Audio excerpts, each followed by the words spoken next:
Hello, Sunshine Stamper here, and today we're going to do a quick review of the Jolly St. Nick bundle from Concord at 9th. I saw this online. What really drew me in was the stencil, so we're going to go through everything you would get if you bought the bundle and talk about if I think it was worth it and how useful I think it will be. The first item in the bundle is the sentiment stamp set.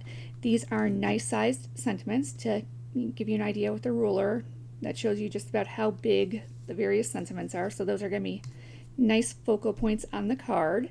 The sentiments are: you've always been on the nice list, Merry Christmas, let's be jolly, Santa Claus is coming to town, and ho ho ho. And then finally you've got enough elements here to make a little holly berry leaf. They are good sized sentiments. They look like they're going to stamp well. The lettering is thick enough where they shouldn't be too fussy or too finicky to stamp with. So I'm looking forward to doing that, and I bet you they will stamp in color very well. The main attraction for this set for me was this stencil set, where it's a layered stencil where you make this little Santa face. But before we open that up, let's look at the dies. So it has the dies that cut out the Santa. The die will fit the stencil. The thing to note though is your Santa head here, he is bigger than your standard card. So if you're doing your 4 1/4 by 5 1/2 card, you're going to have to trim him down, or you're going to have to make a 5 by 7 card if you want the whole Santa. I plan on just trimming him down. I'm okay with cutting off some of his beard. I think it'll be fine, but just keep that in mind to give you an idea of how big that die is and how much space you're going to need. When you're cutting your paper to stencil, keep that in mind too, because if you want to stencil the whole image, you are going to need a piece of paper that is a touch over, I would say a touch over 6 inches by a touch over 4 1/2. That way you have a little bit of extra real estate. Or if you don't want to stencil it on a blank piece of paper, you could die cut this out of your paper first and stencil it right on your die cut. I tend to do the opposite. I like to stencil first, then die cut. But anyways, that's just me. Since we've got the dies out, let's talk about the dies for a second. So it has a word bubble that you could put your sentiment in, where you could say ho ho ho, you could say let's be jolly. That'll fit in this die. It has a layered word die that says joy. It has the die to make the holly berries, the Santa head, and this curved banner here. So nice little selection of dies there. Very cute. Okay, so the stencil pack. This was the main attraction for me.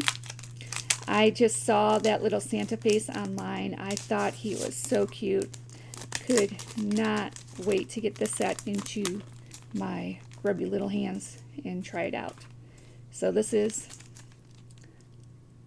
ideally what your Santa will probably look like. You could always use different colors. When I use this, I'm just going to use the colors that they suggest. But he's very cute. That big fluffy beard, you could stamp your sentiment right on the fluffy beard, which I like too. Because sometimes when you have these really big focal points on a card, it's hard to figure out where to put your sentiment. But there, right there on his beard. Like he was eating and he spilled the letters to Merry Christmas into his beard. I don't know. Okay, so the stencil set. We've got a total of 4 stencils here. First, you got the head mask. So the nice thing about this is you could take your sheet of paper, and my sheet of paper is cut down a little smaller, so just keep that in mind. And you could stencil around it, so when you stencil your Santa head, you have a background, and you could do a 1-layered card, which is really helpful if you're mailing your cards. I really like to do the 1-layered cards for cards I'm going to mail. Keeps it nice and flat, and this lets you get a colored background, so you don't have just Santa popping out on the white space. I'm probably going to get pretty ambitious, and I am going to try to layer these 2 stencils and do a 1-layer card that has the stripes behind the Santa head. And I'm going to do that by putting down the stripe stencil first, Santa head on top of it. I'm going to tape that down, and then I'm just going to stencil the stripes in, and we're going to see how that comes out. So that'll be fun. So first stencil, Santa head mask, lets you create your colored background behind Santa if you don't want to die cut him. Second stencil, this one I see being useful in many ways. I like a good stripe stencil, so you could definitely use this outside of Christmas for a striped background. So more use than that out of one of those stencils at least. And then the tricky part. Okay, so this is where you're going to create your Santa face. Trying to hold this up so you can see it, not sure how well you can see it. So on stencil 1, the first part of stencil 1 for this is the face. So you go in your lightest color, stencil his face in, whichever color you want him to be. Then you're going to flip it over. You're going to line it up with these etch marks, hopefully. And then you're going to stencil in his hat and his cheeks. So you can give him, cute rosy little cheeks if you want. And then when you're done with that stencil, you're going to move on to this one. And this one, probably, I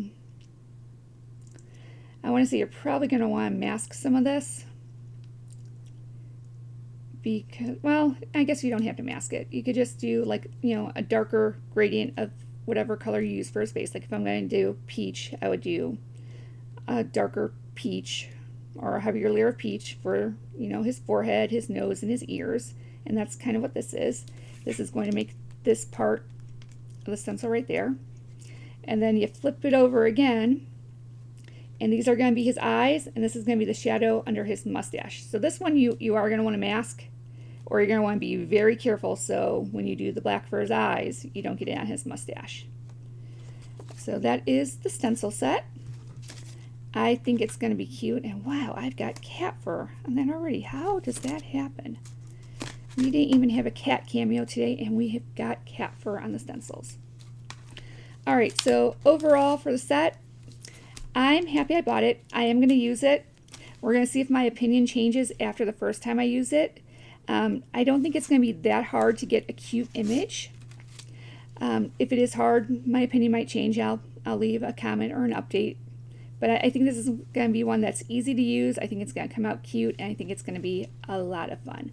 So right now, I am happy that I bought it, and I would purchase it again.